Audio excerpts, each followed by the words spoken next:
การเจริญสมาธิภาวนานี่จะตีราคาเป็นล้านเป็นโกฏไม่ได้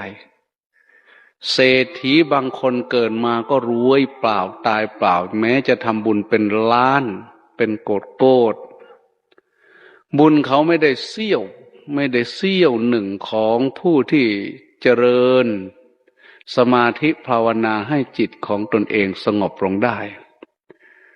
บางครั้งพระพุทธเจ้าท่านพูดยิ่งใหญ่มากผู้ใดสามารถนิมนต์พระอรหันต์ทั่วโลกนี้มารวมกันถวายบิณฑบาตอังคาสให้อิ่มหมดทุกองค์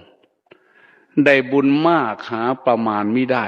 แต่ก็ยังไม่ได้เสี้ยวหนึ่งของ16